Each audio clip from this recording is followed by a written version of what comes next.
ಹೆಚ್ಚೈತೆ ಕೈ ಹೋಗುವಂಥದ್ದು ಇರ್ತದೆ. ಅಂದರೆ ಇಲ್ಲೇ ಪೂರ್ತಿ ನಮ್ಮನ್ನು ಅವ್ರಿಗೆ ಸಮರ್ಪಿಸ್ಕೊಳ್ಬೇಕು. ಆ ದಿವಸ ನಿನ್ನೆ ಮ್ಯಾಚ್ದಲ್ಲೇ GT team, Gujarat Titans team, Shubman Gill team ಮನಸ್ಸು ಕೊಟ್ಟು ಆಡಿತು, ಗೆದ್ದು ಟಾಪದಲ್ಲಿ ಬಂದು ನಿಂತದೆ ಇವತ್ತು. ಇನ್ನು ಇದೇ ಕಾಲಕ್ಕೆ ನಮ್ಮ ಮತ್ತೆ ಹೇಳುವಂಥದ್ದು CSK Chennai super king out of the tournament, ಹೊರಗೆ ಹೋದಂಗಾಯಿತು. ನಮ್ಮ MI ಜೊತೆಗೆ DC ಜೊತೆಗೆ LST ಜೊತೆಗೆ ಅನಿವಾರ್ಯವಾಗಿ ಹೋಗುವಂಥದ್ದು. ಆದರೆ ಇವೆರಡೂ ಟೀಮ್ಗಳು MI ಮತ್ತು CSK.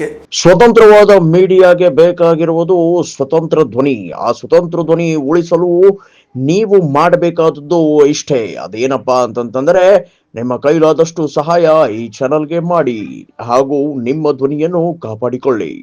ಟಾಪ್ 4ರಲ್ಲಿ ಬರುವಂಥ ಟೀಮ್ಗಳು ಬರಲಿಲ್ಲ ಈ ಸಲ.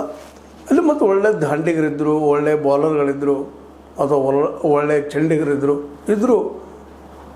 ಯಾಕೋ ಈ ಸಲ ಯಶಸ್ಸು ಸಾಧಿಸಲಿಲ್ಲ. ಅದರಲ್ಲೂ ಜಗದ ಶ್ರೇಷ್ಠ ಬ್ಯಾಟ್ಸ್ಮನ್ಗಳಲ್ಲಿ ಅದು 2020ಯಲ್ಲೇ ಭಾಳಷ್ಟು ಜೋರ್ದಾರ್ ಆಡುತ್ತಿರುವಂಥ ನಮ್ಮ ಸೂರ್ಯ ಕುಮಾರ್ ಯಾದವ್ ಯಾಕೋ ಈ ಸಲ ಫೇಲ್ ಆದರು. ಅದೇ ಕಾಲಕ್ಕೆ ಹಿಟ್ ಬಾಲ್ ಮಾಡುವ ನಮ್ಮ ಪಾಂಡ್ಯನೂ ಯಶಸ್ವಿ ಆಗಲಿಲ್ಲ. ಹೀಗಾಗಿ MI ಟೀಮ ಸೋತೋಯ್ತು. ಅದರಲ್ಲೇ ನಮ್ಮ ಏನಪ್ಪ ಅಂದರೆ ವಿಶೇಷವಾಗಿ ಆಡುವಂಥ ಬಿಸಾಟದ ಆಟಗಾರ, ಹಳೆಯ ಆಟಗಾರ ರೋಹಿತ್ ಶರ್ಮಾ ಅವರು ಚೆನ್ನಾಗಿ ಆಡಲಿಲ್ಲ ಈ ಸಲ.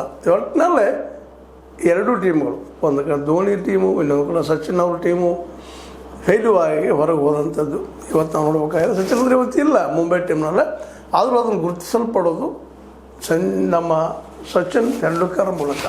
ಅಷ್ಟರ ಮಟ್ಟಿಗೆ ಬೆಳೆದು ಇನ್ನಾಗಿ ಬ್ಯಾಟ್ಸ್ಮನ್ ಬಂದು ಹೋಗಿದ್ದಾರೆ. ಆಮದು ಬೇರೆ ಏನೂ ಇರಲಿ, ಈಗಾಗಲೇ ಮುಂಬೈ ಇಂಡಿಯನ್ಸ್ ಮತ್ತು CSK ಇಬ್ಬರು ಹೊರಗೆ ಹೋಗಿದ್ದಾರೆ. ಇನ್ನು ಉಳಿದ ಟಾಪ್ 4 ಯಾರು ಆಗ್ಬೋದು.